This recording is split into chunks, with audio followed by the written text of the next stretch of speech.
Videos देखने के लिए सब्सक्राइब करें जनसत्ता.com, बेल आइकन दबाकर पाएं लेटेस्ट नोटिफिकेशंस। नमस्कार, जनसत्ता पर आपका स्वागत है। दुनिया के दो मुल्क आर्मेनिया और अजरबैजान अघोषित रूप से जंग की शुरुआत कर चुके हैं। अगर ये जंग ना रुकी तो हजारों लोग मारे जाएंगे, अरबों खरबों का नुकसान होगा, दुनिया दो धड़ों में बढ़ जाएगी और नतीजे बेहद भयानक होंगे। क्योंकि आर्मेनिया और अजरबैजान के बीच नारगोनो कारबाख प्रांत को लेकर दशकों पुराना सीमा विवाद एक बार फिर से भड़क गया है और इसने युद्ध की शक्ल ले ली है। दोनों तरफ से गोलीबारी, बमबारी और आरोप प्रत्यारोप का दौर अपने चरम पर है। ऐसे में इसे लेकर अब दुनिया भर के देशों की प्रतिक्रियाएं आ रही हैं। पाकिस्तान, ईरान और तुर्की ने खुलकर अजरबैजान का समर्थन किया है, लेकिन भारत ने अपनी प्रतिक्रिया में हालात पर चिंता जताते हुए शांति और बातचीत से ही मसले को हल करने पर जोर दिया है। ऐसे में आर्मेनिया और अजरबैजान के बीच जारी जंग में आर्मेनिया के विस्थापितों का सहारा बना है इंडियन रेस्तरां।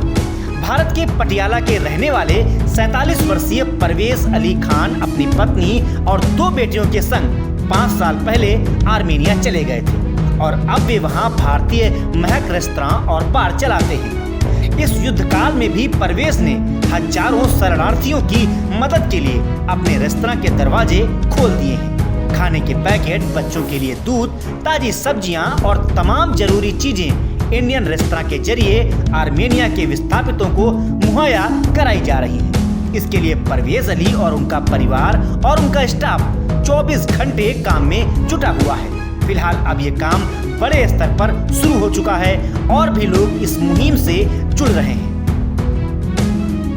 आज पूरी दुनिया जहां कोरोना संकट से जूझ रही है, वहीं आर्मेनिया एवं अजरबैजान के बीच विवादित नारगोनो कारबाख प्रांत को लेकर युद्ध शुरू हो गया है। बता दें कि नारगोनो काराबाख 4400 वर्ग किलोमीटर में फैला एक इलाका है, जहां आर्मेनियाई, ईसाई और मुस्लिम तुर्क रहते हैं। सोवियत संघ के समय यह अजरबैजान के भीतर ही एक स्वायत्त क्षेत्र बन गया था, लेकिन 1980 के दशक से अंत में शुरू होकर 1990 के दशक तक चले युद्ध के दौरान यहाँ करीब 30,000 से अधिक लोग मारे गए और 10 लाख से ज्यादा लोग यहाँ से विस्थापित हुए। उस दौरान अलगाववादी ताकतों ने नारगोनो काराबाख के कुछ इलाकों पर कब्जा जमा लिया। 1994 में यहाँ युद्ध विराम की घोषणा हुई।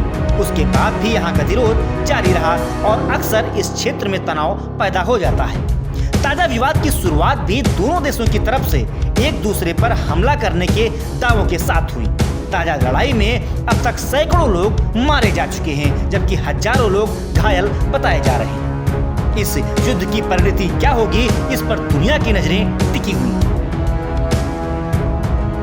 भारत का अजरबैजान और आर्मेनिया दोनों के साथ ही अच्छा रिश्ता है।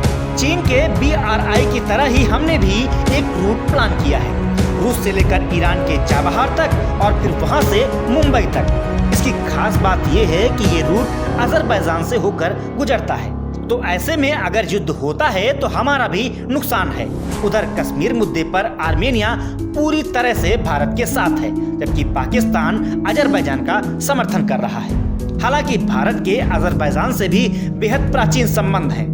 भारत और अजरबैजान एक दूसरे की धार्मिक मान्यताओं को तवज्जो देते हैं। यहाँ के बाकू में ही पवित्र आतिश गाह यानी कि ज्वाला जी का मंदिर है, जिसे 2007 में अजरबैजान के राष्ट्रपति के आदेश से एक राष्ट्रीय ऐतिहासिक क्षेत्र घोषित किया गया था।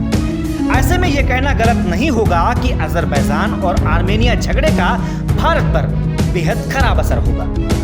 तो इस रिपोर्ट में हमने आपको अजरबैजान और आर्मेनिया के बीच जारी जंग का भारत पर क्या असर होगा, उसके तमाम पहलुओं से आपको रूबरू कराया। साथ ही ये भी बताया कि कैसे इंडियन रेस्तरां आर्मेनिया के विस्थापितों का सहारा बने हैं, जो कि मानवीय दृष्टि से बेहद अहम है। फिलहाल इस मसले पर क्या है आपकी राय, हमें बताएं कमेंट बॉक्स में। साथ ही साथ इस मामले से जुड़े हर अपडेट के लिए आप बने रहिए जनसत्ता के साथ।